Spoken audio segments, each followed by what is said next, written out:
Chapter 12. The Invisible Man loses his temper. It is unavoidable that at this point the narrative should break off again, for a certain very painful reason that will presently be apparent. While these things were going on in the parlour, and while Mr. Huxter was watching Mr. Marvel smoking his pipe against the gate, not a dozen yards away were Mr. Hall and Teddy Henfrey discussing in a state of cloudy puzzlement the one iping topic. Suddenly there came a violent thud against the door of the parlour, a sharp cry, and then silence. "Hallo!" said Teddy Henfrey. "Hallo!" from the tap. Mr. Hall took things in slowly but surely. "That ain't right," he said, and came round from behind the bar towards the parlour door. He and Teddy approached the door together, with intent faces. Their eyes considered. "Summat wrong," said Hall, and Henfrey nodded agreement. Whiffs of an unpleasant chemical odour met them, and there was a muffled sound of conversation, very rapid and subdued. "You all right there?" asked Hall, rapping. The muttered conversation ceased abruptly, for a moment's silence. Then the conversation was resumed, in hissing whispers, then a sharp cry of "No, no, you don't!" There came a sudden motion, and the oversetting of a chair, a brief struggle. Silence again. "What the deuce!" exclaimed Henfrey, sotto voce. "You all right there?" asked Mr. Hall sharply, again. The vicar's voice answered with a curious jerking intonation. "Quite right. Please don't interrupt." "Odd," said Mr. Henfrey. "Odd," said Mr. Hall. "Says don't interrupt," said Henfrey. "I heerd un," said Hall. "And a sniff," said Henfrey. They remained listening. The conversation was rapid and subdued. "I can't," said Mr. Bunting, his voice rising. "I tell you, sir, I will not." "What was that?" asked Henfrey. "Says he will not," said Hall. "Weren't speaking to us, was he?"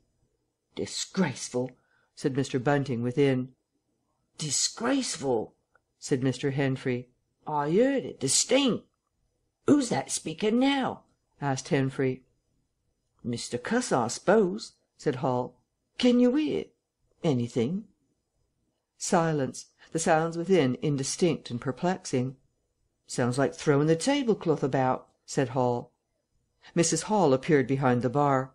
Hall made gestures of silence and invitation. This aroused Mrs. Hall's wifely opposition. "What you listening there for, Hall?" she asked. "Ain't you nothing better to do? Busy day like this." Hall tried to convey everything by grimaces and dumb show, but Mrs. Hall was obdurate. She raised her voice. So Hall and Henfrey, rather crestfallen, tiptoed back to the bar, gesticulating to explain to her. At first she refused to see anything in what they had heard at all. Then she insisted on Hall keeping silence, while Henfrey told her his story. She was inclined to think the whole business nonsense. Perhaps they were just moving the furniture about.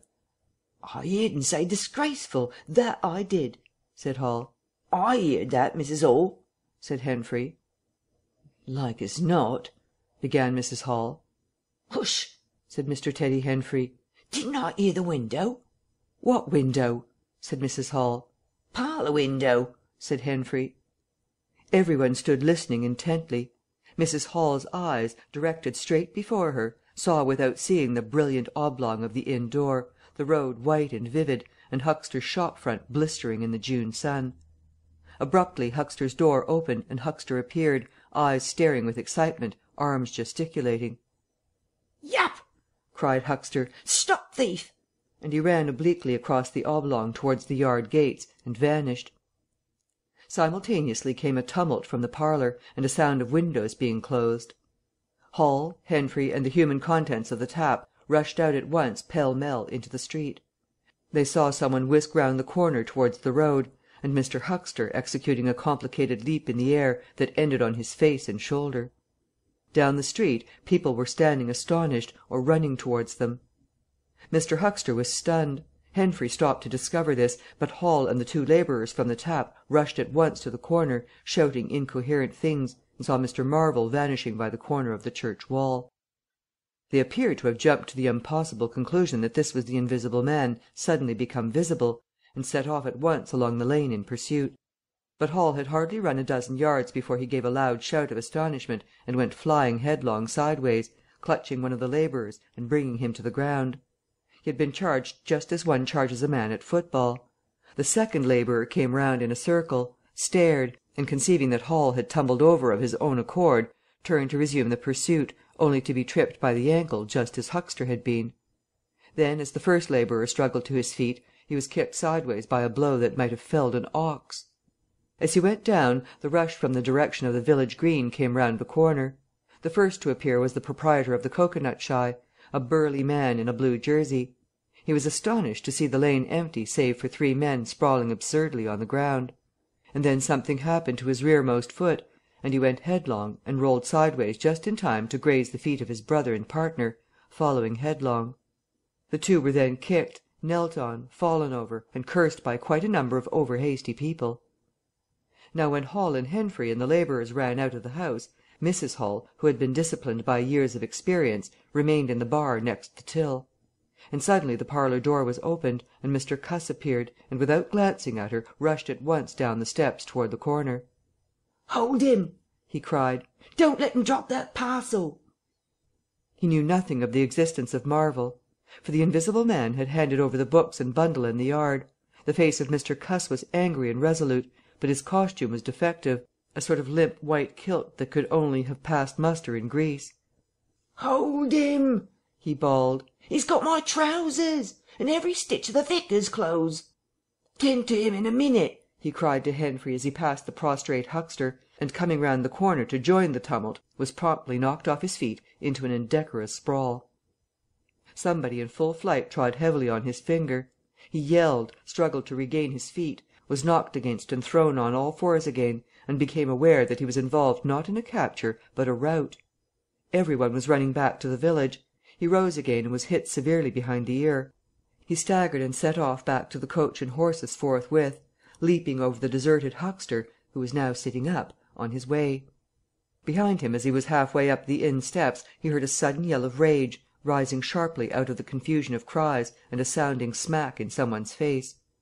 He recognized the voice as that of the invisible man, and the note was that of a man suddenly infuriated by a painful blow. In another moment Mr. Cuss was back in the parlour. "He's coming back, Bunting," he said, rushing in. "Save yourself." Mr. Bunting was standing in the window, engaged in an attempt to clothe himself in the hearth-rug and a West Surrey Gazette. "Who's coming?" he said, so startled that his costume narrowly escaped disintegration. "Invisible man," said Cuss, and rushed on to the window. "We'd better clear out from here. He's fighting mad. Mad!" In another moment he was out in the yard. "Good heavens!" said Mr. Bunting, hesitating between 2 horrible alternatives.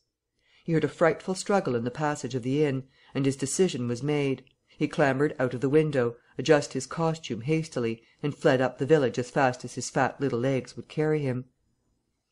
From the moment when the invisible man screamed with rage and Mr. Bunting made his memorable flight up the village, it became impossible to give a consecutive account of affairs in Iping. Possibly the invisible man's original intention was simply to cover Marvel's retreat with the clothes and books. But his temper, at no time very good, seems to have gone completely at some chance blow, and forthwith he set to smiting and overthrowing for the mere satisfaction of hurting. You must figure the street full of running figures, of doors slamming and fights for hiding-places. You must figure the tumult suddenly striking on the unstable equilibrium of old Fletcher's planks and 2 chairs, with cataclysmic results.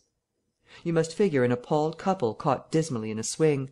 And then the whole tumultuous rush has passed, and the Iping street with its gauds and flags is deserted save for the still raging unseen, and littered with cocoanuts, overthrown canvas screens, and the scattered stock in trade of a sweetstuff stall. Everywhere there is a sound of closing shutters and shoving bolts, and the only visible humanity is an occasional flitting eye under a raised eyebrow in the corner of a window-pane. The invisible man amused himself for a little while by breaking all the windows in the coach and horses, and then he thrust a street lamp through the parlour window of Mrs. Gribble. He it must have been who cut the telegraph wire to Adderdean just beyond Higgins' cottage on the Adderdean road, and after that, as his peculiar qualities allowed, he passed out of human perceptions altogether, and he was neither heard, seen, nor felt in Iping any more. He vanished absolutely. But it was the best part of 2 hours before any human being ventured out again into the desolation of Iping Street. Chapter 13. Mr. Marvel discusses his resignation. When the dusk was gathering, and Iping was just beginning to peep timorously forth again upon the shattered wreckage of its Bank Holiday, a short, thick-set man in a shabby silk hat was marching painfully through the twilight behind the beechwoods on the road to Bramblehurst. He carried 3 books bound together by some sort of ornamental elastic ligature, and a bundle wrapped in a blue tablecloth. His rubicund face expressed consternation and fatigue. He appeared to be in a spasmodic sort of hurry. He was accompanied by a voice other than his own, and ever and again he winced under the touch of unseen hands. "If you give me the slip again," said the voice, "if you attempt to give me the slip again—" "Lor!" said Mr. Marvel, "that shoulder's a mass of bruises as it is." "On my honour," said the voice, "I will kill you." "I didn't try to give you the slip," said Marvel, in a voice that was not far remote from tears. "I swear I didn't. I didn't know the blessed turning, that was all. How the devil was I to know the blessed turning? As it is, I've been knocked about." "You'll get knocked about a great deal more if you don't mind," said the voice, and Mr. Marvel abruptly became silent. He blew out his cheeks, and his eyes were eloquent of despair. "It's bad enough to let these floundering yokels explode my little secret without your cutting off with my books. It's lucky for some of them they cut and ran when they did. Here am I. No one knew I was invisible. And now what am I to do?" "What am I to do?" asked Marvel, sotto voce. "It's all about. It will be in the papers. Everybody will be looking for me. Everyone on their guard." The voice broke off into vivid curses and ceased. The despair of Mr. Marvel's face deepened, and his pace slackened. "Go on," said the voice. Mr. Marvel's face assumed a greyish tint between the ruddier patches. "Don't drop those books, stupid," said the voice sharply, overtaking him. "The fact is," said the voice, "I shall have to make use of you. You're a poor tool, but I must." "I'm a miserable tool," said Marvel. "You are," said the voice. "I'm the worst possible tool you could have," said Marvel. "I'm not strong," he said, after a discouraging silence. "I'm not over strong," he repeated. "No?" "And my heart's weak. That little business, I pulled it through, of course, but bless you, I could have dropped." "Well?" "I haven't the nerve and strength for the sort of thing you want." "I'll stimulate you." "I wish you wouldn't. I wouldn't like to mess up your plans, you know, but I might, out of sheer funk and misery." "You'd better not," said the voice, with quiet emphasis. "I wish I was dead," said Marvel. "It ain't justice," he said. "You must admit, it seems to me I've a perfect right—" "Get on," said the voice. Mr. Marvel mended his pace, and for a time they went in silence again. "It's devilish hard," said Mr. Marvel. This was quite ineffectual. He tried another tack. "What do I make by it?" he began again in a tone of unendurable wrong. "Oh, shut up," said the voice, with sudden amazing vigour. "I'll see to you all right. You do what you're told. You'll do it all right. You're a fool and all that, but you'll do." "I tell you, sir, I'm not the man for it. Respectfully, but it is so." "If you don't shut up, I shall twist your wrist again," said the invisible man. "I want to think." Presently 2 oblongs of yellow light appeared through the trees, and the square tower of a church loomed through the gloaming. "I shall keep my hand on your shoulder," said the voice, "all through the village. Go straight through, and try no foolery. It will be the worse for you if you do." "I know that," sighed Mr. Marvel. "I know all that." The unhappy-looking figure in the obsolete silk hat passed up the street of the little village with his burdens, and vanished into the gathering darkness beyond the lights of the windows. Chapter 14. At Port Stowe. 10 o'clock the next morning found Mr. Marvel, unshaven, dirty, and travel-stained, sitting with the books beside him, and his hands deep in his pockets, looking very weary, nervous, and uncomfortable, and inflating his cheeks at infrequent intervals, on the bench outside a little inn on the outskirts of Port Stowe. Beside him were the books, but now they were tied with string.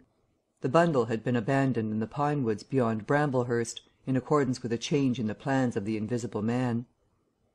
Mr. Marvel sat on the bench, and although no one took the slightest notice of him, his agitation remained at fever heat. His hands would go ever and again to his various pockets with a curious nervous fumbling.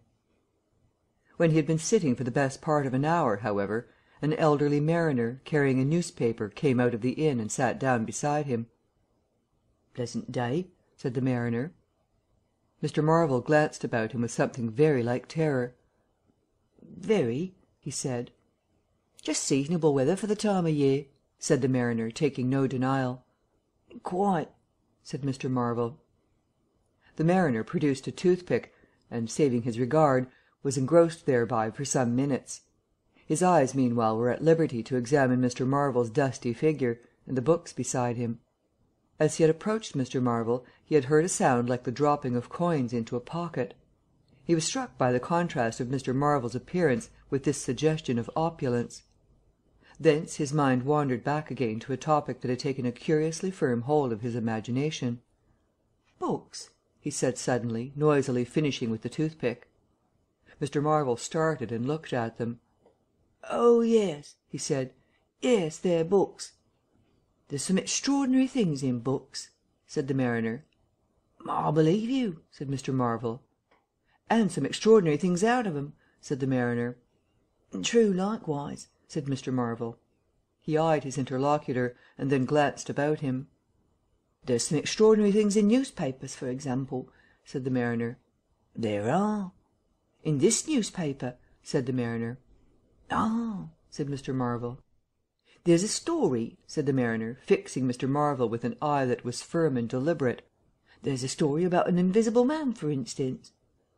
Mr. Marvel pulled his mouth askew, and scratched his cheek, and felt his ears glowing. "What will they be writing next?" he asked faintly. "Austria or America?" "Neither," said the mariner. "Here." "Law," said Mr. Marvel, starting. "When I say 'here,'" said the mariner, to Mr. Marvel's intense relief, "I don't of course mean 'here in this place. I mean hereabouts." "An invisible man," said Mr. Marvel. "And what's he been up to?" "Everything," said the mariner, controlling Marvel with his eye, and then amplifying. "Every blessed thing." "I ain't seen a paper these 4 days," said Marvel. "Iton's the place he started at," said the mariner. "Indeed," said Mr. Marvel. "He started there, and where he came from nobody don't seem to know. Here it is. Peculiar story from Iping. And it says in this paper that the evidence is extraordinary strong. Extraordinary." "Law," said Mr. Marvel. "But then it's an extraordinary story. There's a clergyman and a medical gent witnesses, saw 'em all right and proper, or leastways didn't see 'em. He was staying, it says, at the Coach and Horses, and nobody don't seem to have been aware of his misfortune. It says, aware of his misfortune, until in an altercation in the inn, it says, his bandages on his head was torn off. It was then observed that his head was invisible. Attempts were at once made to secure him, but casting off his garments, it says, he succeeded in escaping, but not until after a desperate struggle, in which he had inflicted serious injuries, it says, on our worthy and able constable, Mr. J. A. Jaffers. Pretty straight story, eh? Names and everything." "Law," said Mr. Marvel, looking nervously about him, trying to count the money in his pockets by his unaided sense of touch, and full of a strange and novel idea. "Sounds most astonishing." "Don't it? Extraordinary, I call it. Never heard tell of invisible men before, I haven't, but nowadays one hears such a lot of extraordinary things. That all he did?" asked Marvel, trying to seem at his ease. "It's enough, ain't it?" said the mariner. "Didn't go back by any chance?" asked Marvel. "Just escape, and that's all, eh?" "All?" said the mariner. "Why, ain't it enough?" "Quite enough," said Marvel. "I should think it was enough," said the mariner. "I should think it was enough." "He didn't have any pals? Don't say he had any pals, does it?" asked Mr. Marvel, anxious. "Ain't one of the sort enough for you?" asked the mariner.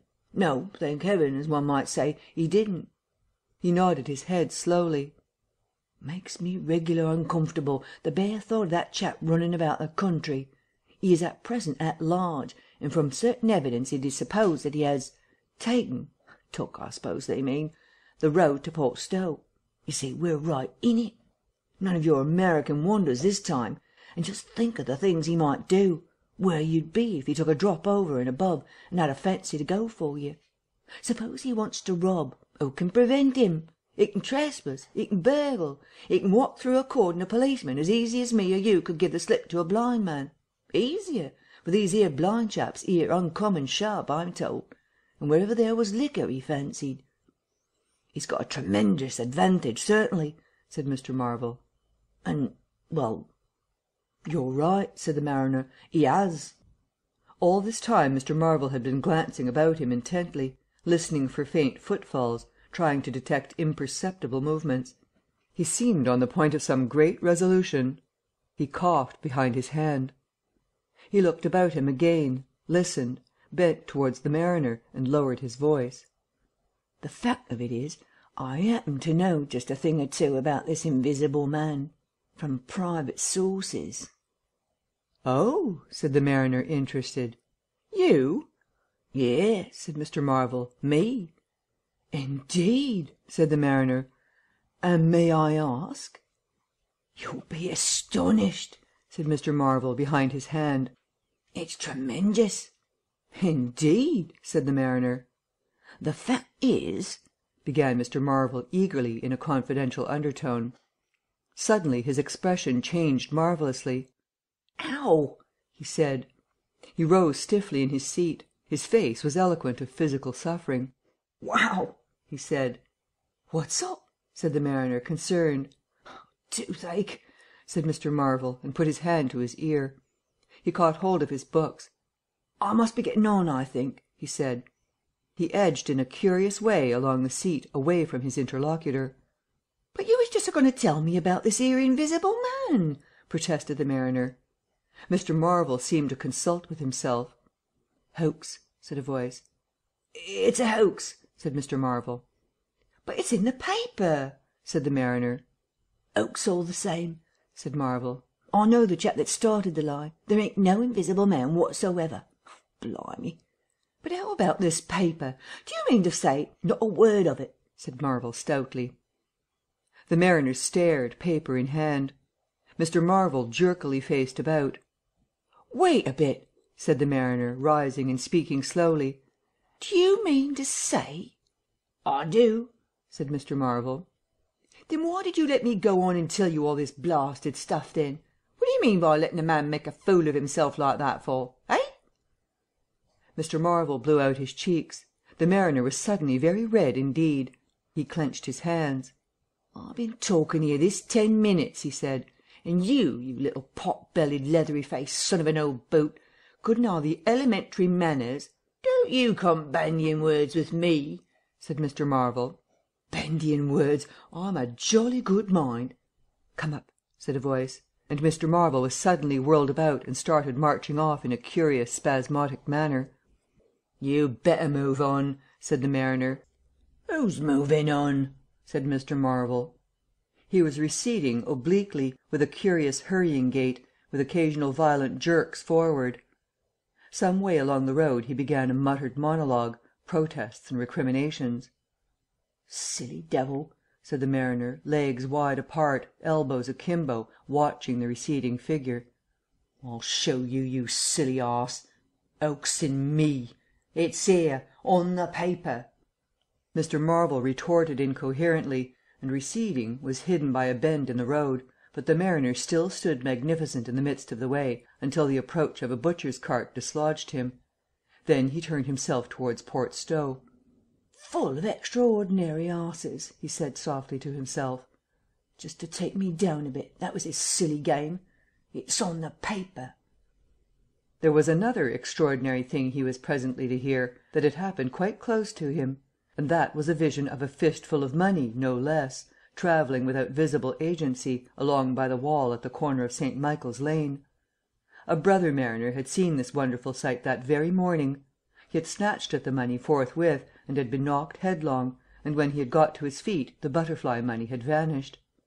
Our mariner was in the mood to believe anything, he declared, but that was a bit too stiff. Afterwards, however, he began to think things over.